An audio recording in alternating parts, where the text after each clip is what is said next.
உணவினால் நமக்கு உடல்நலக்கேடு வராமல் பார்த்துக்கிறதுக்கு ஒரு 3 வழிகள் இருக்குங்க. கண்டிப்பாக கடைபிடிக்க வேண்டிய 3 விஷயங்கள்ல முதல் விஷயங்க, பசி எடுத்து சாப்பிடணுங்க. அதாவது நமக்கு பசி இல்லாமல் சாப்பிடக்கூடாதுன்றதுல தெளிவாக இருக்கணும் நாம். பசின்னா அதை 2 விதமாக நம்ம புரிஞ்சுக்கணும். உண்மையான பசி, அதாவது வயிற்று பசி. இன்னொன்றது மனசு பசி, மைண்டு பசி. அதாவது மணி அடித்தா சாப்பிடணும்னு நினைக்கிறது, இல்லை ஒரு நாளைக்கு 3 வேளை சாப்பிடணும்னு நினைக்கிறது, அல்லது நம்ம சாப்பிட்டா தான் தெம்பாக இருப்போம் அதனால் சாப்பிடணும்னு நினைக்கிறது, இப்படி ஆனது மைண்டு பசிங்க. ஆனால் ரியல் ஹங்கர், உண்மையிலேயே வயிற்றில் நமக்கு பசி எடுத்து சாப்பிடணுங்க.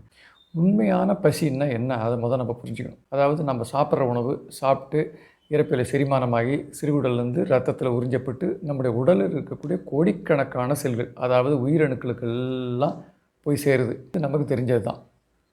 இப்போ நம்முடைய வயிற்று, அதாவது இரைப்பையில் பசி எடுக்கிறது தான் பசின்னு நம்ம நினைக்கக்கூடாது. நம்முடைய உடலில் இருக்க கோடிக்கணக்கான உயிரணுக்கள் இருக்குல்ல, அத்தனையும் அது சாப்பிடுது, செரிமானமாகுது, கழிவுகளை வெளியே விடுது. இந்த மெட்டபாலிசம் நடக்கிறதில்ல, இந்த செல்களுக்கும் பசிக்கணும்.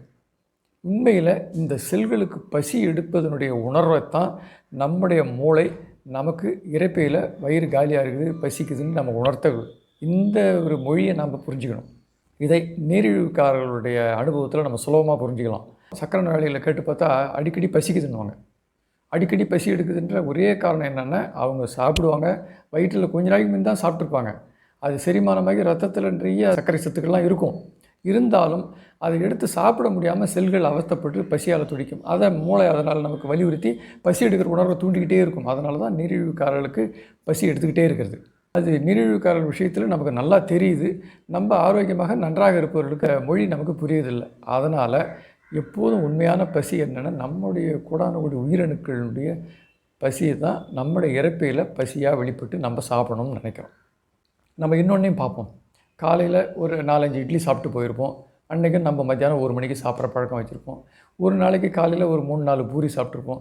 அல்லது குருமா நல்லா இருக்குன்னு கூட 2 பூரி கூட சாப்பிட்ருப்போம். இன்னொன்று ஒரு நாளைக்கு பொங்கல் செஞ்சுருப்பாங்க, அன்றைக்கும் காலையில் சாப்பிட்டா மதியம் 1 மணிக்கு சாப்பிட்ற பழக்கம். சில நாளில் நம்ம கெஸ்ட் யாராவது வந்திருப்பாங்க, பொங்கல் கூட வடை சேர்த்து சாப்பிட்டோம்னா அன்றைக்கும் நம்ம மதியம் சாப்பாட்டு நேரம் 1 மணின்னு வச்சு சாப்பிட்ற பழக்கம் அநேகமாக எல்லாருக்குமே உண்டு. இப்போ நம்ம நல்லா யோசனை பண்ணணும். எப்போ காலையில் எந்த உணவு சாப்பிட்டாலும் அது செரிமானமாகி நமக்கு எப்படிங்க கரெக்டாக 1 மணிக்கு பசி எடுக்கும்? நான் ஆரோக்கியமாக இருக்கிறதுனால இந்த பழக்கத்தால் உடனே ஒரு நாளில் கேடு விளைந்து 2 நாளில் நம்ம நோய்வாய்ப்படுறதில்ல. நம்முடைய உடம்பினுடைய ஒரு அபூர்வமான ஆற்றல் அதுதாங்க. உணவு பழக்கங்களை எவ்வளவு தவறான பழக்கங்களை மேற்கொண்டாலும் இயன்ற வரை அது நமக்கு உடல் மொழிகளால் எடுத்து சொல்ல பார்க்கும். நாம் அதை புரிஞ்சுக்கணும். ஆனால் நம்மளுடைய அவசர வாழ்க்கையில் அதெல்லாம் நம்ம புரிஞ்சுக்கிறதே கிடையாது, கவனிக்கிறதே கிடையாது. இப்படி மாதக்கணக்கில் வருடக்கணக்கில் ஆகும்போது தான் அது நோயாக பரிமாணமாகுது. 2வது, அளவோடு சாப்பிடணும். பொதுவாக எல்லாருக்கும் நம்ம ஒரு ப்ரிஸ்கிரிப்ஷன் கொடுக்க முடியாது. அவருடைய வயது, அவருடைய உழைப்பு, அவருடைய தேவை, அவருடைய பசி, இப்படி எல்லாத்தையும் பொறுத்து தான் ஒருத்தருக்கு எவ்வளோ சாப்பிடணுன்ற அளவு நிர்ணயமாகும். இருந்தாலும் பொதுவாக நாம் மனதில் கொள்ள வேண்டிய விஷயங்கள் என்னென்னா, சில பேர் சொல்லுவாங்க, அரை வயிறு சாப்பிடணும், 1/4 வயிறு தண்ணி குடிக்கணும், 1/4 வயிறு காலியாக இடம் வச்சுக்கிட்டா நமக்கு செரிமானம் முறையாக நடக்கும் அப்படின்னுவாங்க. அது மிக மிக மிக தவறு.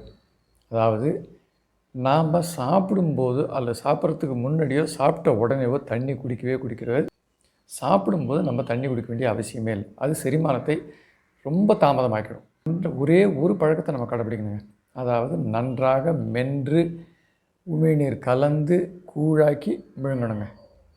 அதாவது நல்லா நம்மளுடைய சலைவாவோட மேஸ்டிகேட் பண்ணி சாப்பிடணும்.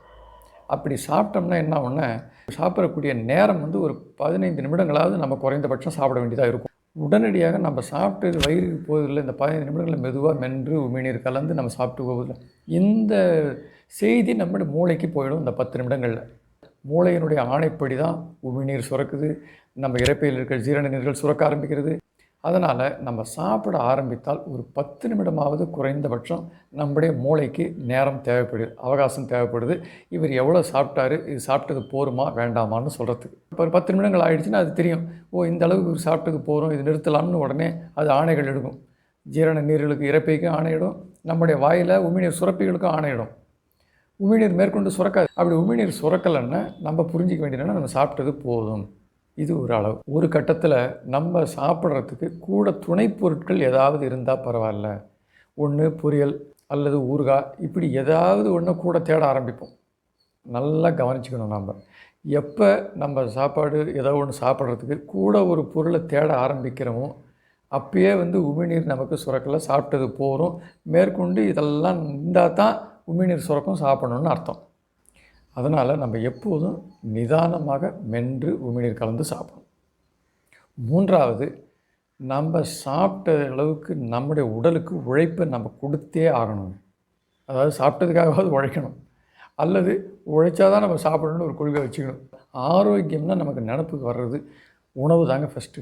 இதை சாப்பிடலாமா, அதை சாப்பிட்டா ஆரோக்கியமாக இருக்கலாமா, இதை சாப்பிட்டா நோயிலேருந்து நீங்கிடலாமா, எதை சாப்பிட்டா நோய் நீங்கும், எல்லாருக்கும் பெரும்பாலும் முதல்ல வர்றதே.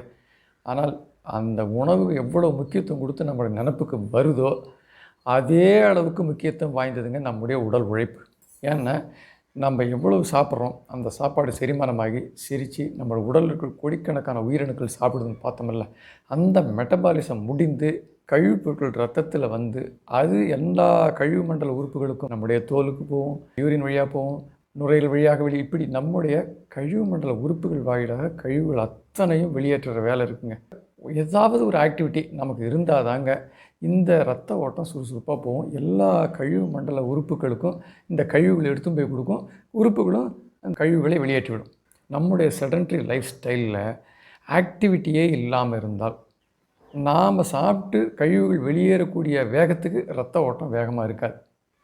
இதனால தான் நம்முடைய உடம்பில் ரத்தத்திலேயே கழிவுப் பொருட்கள் தங்குது, அது நச்சா மாறுது, ஆரோக்கியம் கெடுது.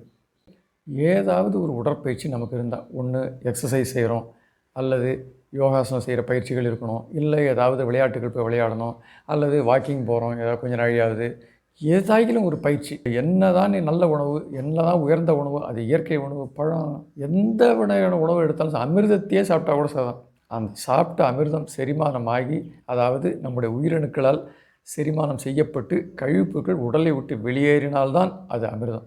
இல்லை அது உடம்புலேயே தங்க ஆரம்பிச்சதுன்னா அது விஷம்தான். நம்முடைய உடம்பு சாப்பிட்றது செரிமானமாகி கழிவுகள் வெளியேறக்கூடிய முக்கியமான பாலம் எதுன்னா உழைப்பு தான். இந்த 3 விஷயம், அதாவது நல்லா பசி எடுத்து சாப்பிட்ணும், அளவோடு சாப்பிட்ணும், கடைசியாக நம்ம உழைக்கணும். வேறு இதர ஆரோக்கிய கேடு பழக்கங்கள் இருந்தால் ஒழிய உணவினால் நமக்கு நோய் வராது. வாழ்க தமிழ், வளர்க மனிதம்.